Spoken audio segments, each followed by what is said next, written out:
मध्य प्रदेश के नेता प्रतिपक्ष उमंग सिंघार ने एक बड़ा बयान देते हुए कहा कि बीजेपी ने मुझे 50 करोड़ रुपए और मंत्री पद का लालच दिया था। वहीं सिंघार के बयान पर अब सियासत में हलचल मची।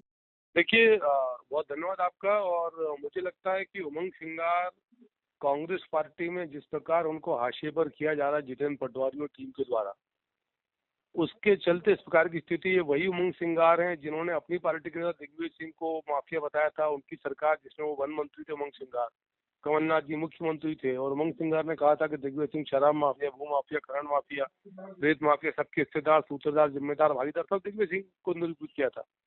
तो उमंग सिंघार के आरोपों में कितनी सत्यता है ये तो दिग्विजय सिंह, उमंग सिंघार जाने।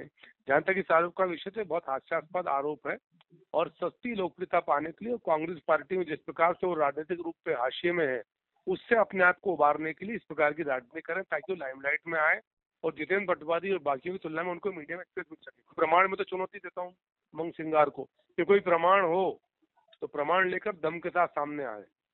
खाली राजनीतिक आरोप लगाना, निराधार आरोप लगाना, ये सस्ती राजनीतिक लोकप्रियता पाने का उमंग सिंघार का प्रयास है, और वो राजनीतिक रूप से हाशिए पर इसलिए ऐसी कोशिश कर रहे हैं। देखिए, मैं तो आग्रह कर रहा हूँ पूरी कांग्रेस पार्टी से, मैं कमलनाथ, दिग्विजय सिंह के, उमंग सिंघार, पटवारी और जो भी सब के, कि कोई एक कांग्रेस का कार्यकर्ता इन सारी बातों के कोई प्रमाण के साथ आए ना, दम के साथ। 2020 में सरकार गिरी थी कमलनाथ की, 2020 से 2024 आ गया, कितने चुनाव इस मध्य प्रदेश में हो गए। खाली कोरे आरोपों के अलावा कोई प्रमाण लेकर आए, एविडेंस दम हो तो। बोलने में क्या आता है, लोकतंत्र में अभिव्यक्ति की स्वतंत्रता है, रबर चमड़े की जबान है, जो चाहो सो बोल दो, क्या कोई भारी काम थोड़ी है बोलना।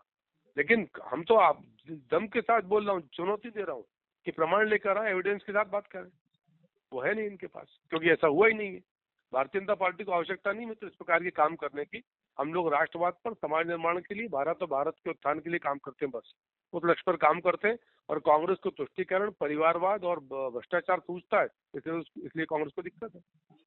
देखिए, कांग्रेस पार्टी के नेता प्रतिपक्ष है मध्य प्रदेश के श्री उमंग सिंघार। यदि उन्होंने कोई आरोप लगाया है भारतीय जनता पार्टी पर तो निश्चित रूप से पूरी जिम्मेदारी के साथ लगाया है। और मैं समझता हूं कि रामनिवास रावत जैसे लोगों के लिए एक सबक है कि पार्टी के प्रति जो निष्ठाएं हैं उनको बेचकर यदि हम अपने क्षुद्र स्वार्थों के लिए दूसरे राजनीतिक दल को ज्वाइन करते हैं तो ये निश्चित रूप से उनकी अंतरात्मा को झकझोरने वाला विषय है। लेकिन यदि उनकी अंतरात्मा को इससे कोई फर्क नहीं पड़ रहा है तो निश्चित रूप से इनकी अंतरात्माएं मर चुकी हैं, चाहे ज्योतिरादित्य सिंधिया हो या ऐसा कोई भी नेता जो बिककर भारतीय जनता पार्टी में चला गया। निश्चित रूप से उसको अपने जमीर को भी जवाब देना होगा। और कांग्रेस पार्टी में अब जो लोग बचे हैं वो बिल्कुल भी बिकाऊ नहीं है, ये बात सिद्ध हो चुकी है। और इसका उदाहरण उमंग सिंघार जी ने दे दिया कि 50 करोड़ और मंत्री पद के लालच के बावजूद अगर उमंग सिंघार कांग्रेस पार्टी में हैं तो अब जितने भी लोग कांग्रेस पार्टी में हैं वो इसी तरीके के कर्मठ सिपाही हैं जो पार्टी को छोड़कर कभी जाने वाले नहीं है। जिनको जाना था वो चले गए और पार्टी को ऐसे दल बदलुओं की कोई आवश्यकता भी नहीं है। देखो, भारतीय जनता पार्टी